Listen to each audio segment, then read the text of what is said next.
जय हिंद। आज हम लोग क्लास 10th बिहार बोर्ड द्वारा जो सितंबर माह में हिंदी की मासिक परीक्षा ली गई है उसके जो 30 ऑब्जेक्टिव क्वेश्चंस थे, जो भी वस्तुनिष्ठ प्रश्न आए हैं 30, आज उसी को हम लोग इस वीडियो में सॉल्व करने वाले हैं। तो चलिए शुरू करते हैं आज की क्लास को।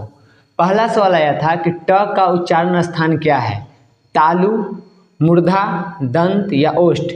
तो वैसा शब्द जिसमें हम लोग जीभ को घुमा करके निकालते हैं, जैसे अगर हम ट बोलें तो ट बोलने में हम लोग को जीभ को घुमाना पड़ता है, तो उसे हम लोग मूर्धा कहते हैं, यानी कि ट का उच्चारण शब्द मूर्धा हो जाएगा। बी इसका सही जवाब है।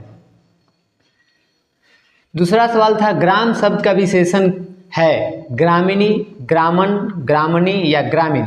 तो ग्राम शब्द का जो विशेषण है वो ग्रामीण होता है, तो इसका डी सही जवाब हो जाएगा, ग्रामीण। आमरण शब्द में जुड़े उपसर्ग के लिए कौन सा विकल्प सही है, आ, रण, मरण या मर। तो यहाँ पे हम लोग को उपसर्ग ढूंढना है। उपसर्ग के बारे में हम लोग अगर बात करें तो उपसर्ग उसे कहते हैं जो किसी शब्द में मिल करके और उसका अर्थ बदल देता है। तो यहाँ पे मरण जो है वो मूल शब्द है, जो मरण है वो मूल शब्द है और इसमें आ का यहाँ पे उपसर्ग लगाया गया है, तो इसका सही जवाब हो जाएगा ए, आ यहाँ पे उपसर्ग है। वह छत से गिर पड़ा, इस वाक्य में कौन सा कारक है, अपदान कारक, कर्ता कारक, कर्म कारक या अधिकरण कारक। तो यहाँ पे अगर हम लोग देखें सेंटेंस को, तो कोई व्यक्ति है जो कि छत से गिर रहा है। तो इस सेंटेंस को अगर हम बढ़िया से देखें इस वाक्य को, तो इस वाक्य में दूरी की भावना स्पष्ट हो रही है, यानी कि इसमें दूरी प्रकट हो रही है, और जिसमें दूरी प्रकट होता है उसे हम लोग अपदान कारक में रखते हैं, यानी इसे हम लोग अपदान कारक कहते हैं। तो इसका सही जवाब हो जाएगा ए, अपदान कारक। सभा शब्द का लिंग है पुल्लिंग, स्त्रीलिंग, उभयलिंग या इनमें से कोई नहीं। तो सभा का जो रूप है वो स्त्रीलिंग है, यानी कि सभा स्त्रीलिंग है। हमेशा हम लोग बोलते हैं कि सभा लग गई, सभा होने वाली है, तो यहाँ पे सभा जो है वो स्त्रीलिंग शब्द है।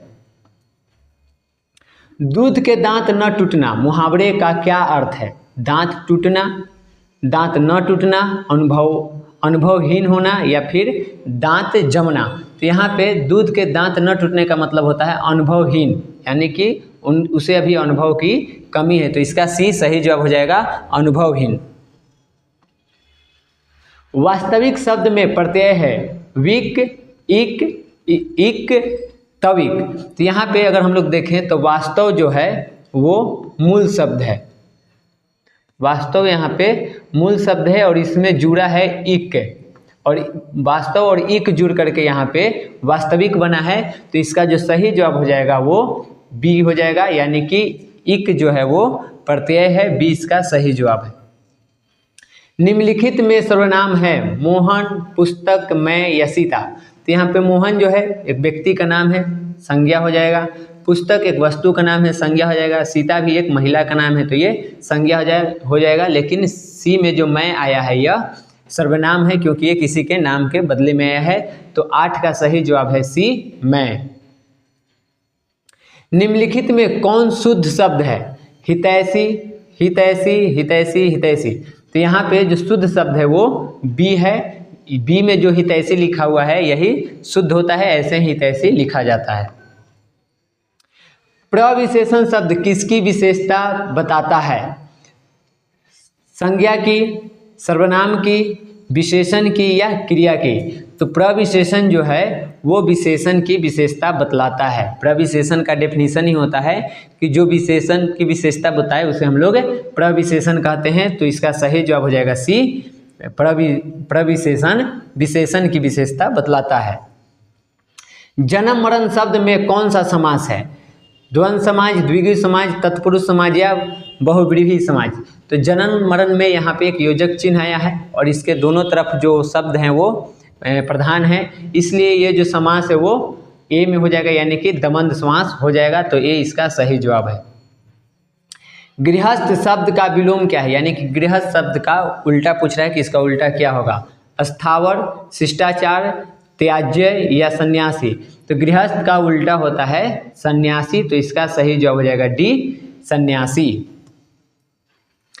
ऐसे शब्द जो दो शब्दों के मेल से बनते हैं और जिनके खंड सार्थक होते हैं उसे क्या कहते हैं। तो यहाँ पे ऑप्शन में दिया गया है रूढ़ शब्द, यौगिक शब्द, योगरूढ़ शब्द या इनमें से कोई नहीं। तो अगर हम इसमें बात करें तो रूढ़ शब्द वैसा शब्द होता है जिसको हम लोग, जिसका जो शब्द है अगर उसका हम खंड करें तो उसका कोई अर्थ नहीं निकलता है। जैसे कि हम कोई भी शब्द ले लें, मान लीजिए हम यहाँ पे कलम लिख रहे हैं और कलम को अगर हम संधि विच्छेद कर दें, क प्लस ल प्लस म कर दें, तो इसमें इन तीनों का कोई अर्थ नहीं निकलता है। या मान लीजिए जैसे हम लोग लिख दिए पान, अगर पान का हम संधि विच्छेद करें तो एक तरफ पा होगा प्लस में न होगा, तो इसका कोई अर्थ नहीं है। यौगिक शब्द वैसा होता है जिसमें दो शब्द मिल करके बनते हैं और जब उसका संधि विच्छेद किया जाता है, उसको खंड करते हैं, तो उसका अर्थ निकलता है। जैसे कि डाक घर ले लीजिए, तो डाक घर में एक डाक हो जाएगा, वो घर हो जाएगा। जैसे हम लोग विद्यालय बोल सकते हैं, तो विद्यालय का संधि विच्छेद करें तो इसमें विद्या जोड़ आलय होता है। तो ये जो है इसका सही जवाब हो जाएगा यौगिक शब्द।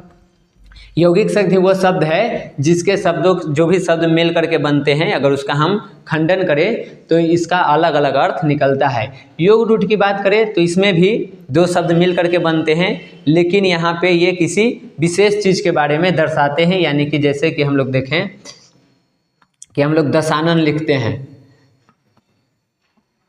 तो दशानन का मतलब अगर देखें तो यहाँ पे होता है 10 सिरों वाला। तो यहाँ पे 10 और आनन मिल करके दशानन बना है, लेकिन इससे हम लोग को पता चलता है कि दशानन मतलब हम रावण की बात कर रहे हैं। उसी तरह से जैसे हम लोग मान लीजिए लंबोदर बोले, तो लंबोदर मतलब होता है लंब जोड़ उदर, कि जिसका लंबा उदर हो, पेट हो, और इससे हम लोग को प्रतीत होता है कि हम लोग गणेश जी के बारे में बात कर रहे हैं। तो ऐसे शब्दों को हम लोग योगरूढ़ शब्द कहते हैं। यौगिक शब्द वो होते हैं जो दो शब्द से मिलकर के बनते हैं और जब उन दोनों शब्दों का खंड किया जाता है तो उन दोनों का अलग अलग यहाँ पे अर्थ निकलता है। और सवाल भी वही पूछा गया है कि ऐसे शब्द जो दो शब्दों के मेल से बनते हैं और इसके खंड सार्थक होते हैं, यानी कि दोनों खंड जब किया जाएगा तो जो भी इसके खंड होंगे वो सभी का अपना अर्थ होगा। तो ऐसे शब्द को हम लोग यौगिक शब्द कहते हैं। तो 20 का सही जवाब हो जाएगा।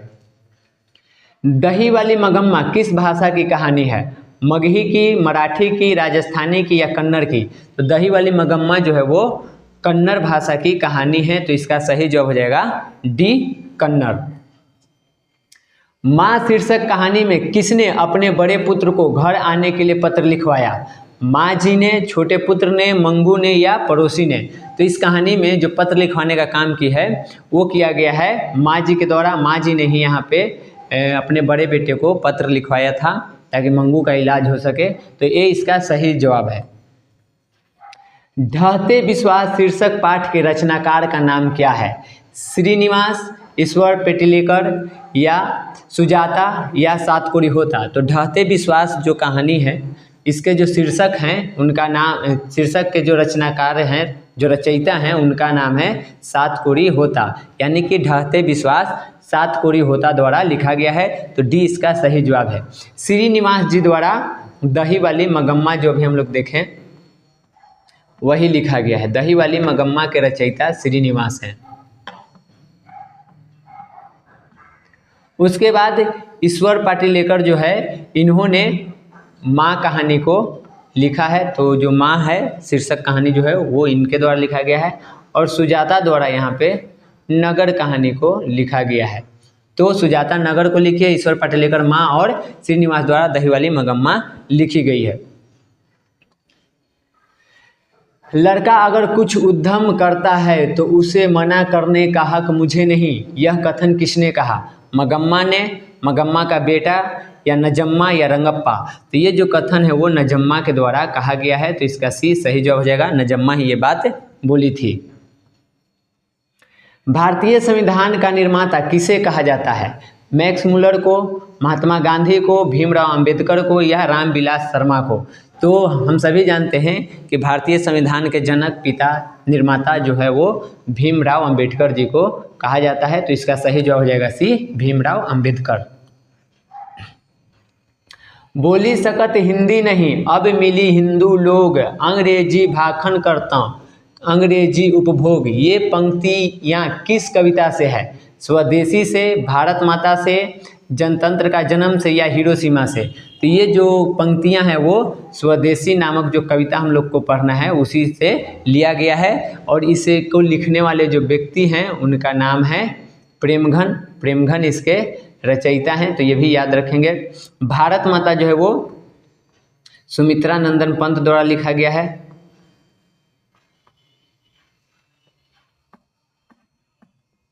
सुमित्रा नंदन पंत के द्वारा भारत माता लिखा गया है। जनतंत्र का जन्म जो है वो रामवृक्ष बेनीपुरी द्वारा रचित है। इन्होंने यही इनके रचयिता हैं। और हिरोशिमा जो है वो अज्ञेय के द्वारा लिखा गया है, यानी कि हिरोशिमा के जो रचयिता हैं वो अज्ञेय हैं।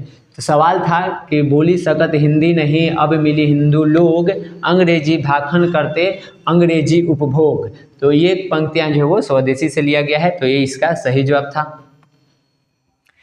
20वां सवाल पूछा गया है कि शेखर एक जीवनी उपन्यास किसकी रचना है? हजारी प्रसाद द्विवेदी की, सच्चिदानंद हीरानंद वत्स्यायन अज्ञेय की, या अमरकांत की, या विनोद कुमार शुक्ल की। तो ये जो कहानी है वो सच्चिदानंद हीरानंद वत्स्यायन अज्ञेय की है, यानी कि अज्ञेय के उपन्यास है ये शेखर एक जीवनी। सुमित्रा नंदन पंत का जन्म कब हुआ था? 1800 ईस्वी में, 1857 ईस्वी में, 1900 ईस्वी में, या 1947 ईस्वी में? तो सुमित्रा नंदन पंत का जो जन्म है वो 1900 ईस्वी में हुआ था। सी इसका सही जवाब है। कहाँ हुआ था? तो उत्तरांचल, या जिसे अब हम लोग उत्तराखंड या उत्तरांचल दो नाम से जानते हैं। तो उत्तराखंड कहें या उत्तरांचल कहें, तो यहीं पे इनका जन्म हुआ था 1900 ईस्वी में। तो सी इसका सही जवाब है। 20 के दांत शीर्षक पाठ की विधा है? निबंध, कहानी, रेखाचित्र या डायरी? तो 20 के दांत जो है वो एक कहानी है, तो इसका सही जवाब हो जाएगा बी। ये 20 के दांत कहानी है। घनानंद किस भाषा के कवि हैं? पाली भाषा, ब्रज भाषा, संस्कृत भाषा या मैथिली भाषा? तो घनानंद जो है वो ब्रज भाषा के कवि हैं, तो बी इसका सही जवाब हो जाएगा। हजारी प्रसाद द्विवेदी ने निर्लज्ज अपराधी किसे कहा है?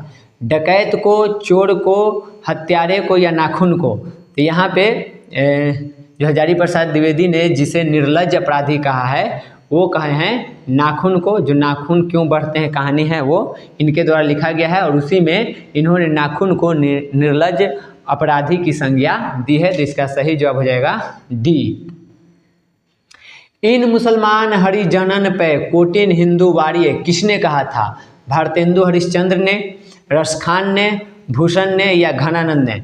तो यहाँ पे जो ये वाक्य दिया गया है, इन मुसलमान हरिजनन पे कोटिन हिंदू वारिये, ये भारतेंदु हरिश्चंद्र द्वारा कहा गया है। और किसे कहे थे? तो इन्होंने रसखान को कहा था।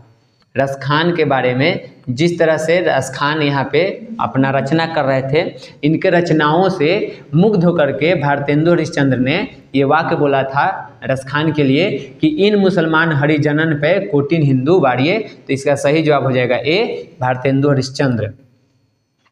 हिंदी भाषा की लिपि क्या है? ब्राह्मी लिपि, देवनागरी लिपि, चित्रलिपि या गुरुमुखी लिपि? तो हिंदी भाषा की जो लिपि है वो देवनागरी लिपि है, तो बी इसका सही जवाब हो जाएगा देवनागरी लिपि। बहादुर अपने घर से क्यों भागा था? नौकरी के लिए, घूमने के लिए, पिता के फटकार के कारण, या माँ के मार के कारण? तो बहादुर जो अपने घर से भागा था वो अपने माँ के मार के कारण भागा था, तो डी इसका सही जवाब हो जाएगा माँ की मार के कारण। मेघदूत का जर्मन में अनुवाद किसने किया था? ईश्वर पटिलेकर ने, यतीन्द्र मिश्र ने, मैक्स मुलर ने, या गुणकार मूले ने? तो यहाँ पे जो मेघदूत है कालिदास द्वारा लिखित ये रचना है, और इसका जर्मनी भाषा में जो अनुवाद किए हैं वो मैक्स मुलर के द्वारा किया गया है। तो इसका सही जवाब हो जाएगा सी, मैक्स मुलर। मैक्स मुलर ने ही मेघदूतम को जर्मन में अनुवाद किया था। तमिल, मलयालम, तेलुगु, कन्नड़ भाषाएं हैं उत्तर भारत की, पश्चिम भारत की, पूर्वी भारत की, या दक्षिण भारत की? तो ये जितने भी भाषाएं दी गई है ये सभी दक्षिण भारत की भाषाएं हैं। दक्षिण भारत में ये भाषाएं बोली जाती है, तो डी इसका सही जवाब है दक्षिण भारत। उसके बाद जो आज का अंतिम सवाल है वो ये है कि सरहद पाद की कीर्ति है दोहा कोश, पृथ्वीराज रासो,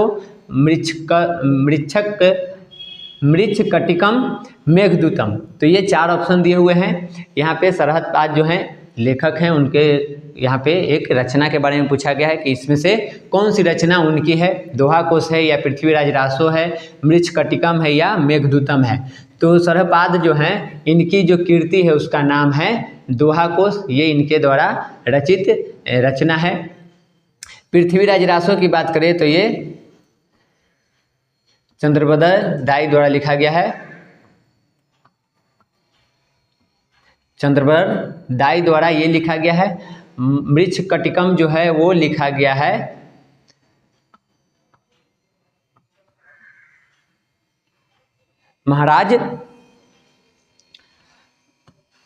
महाराज शूद्रक द्वारा इसको लिखा गया है।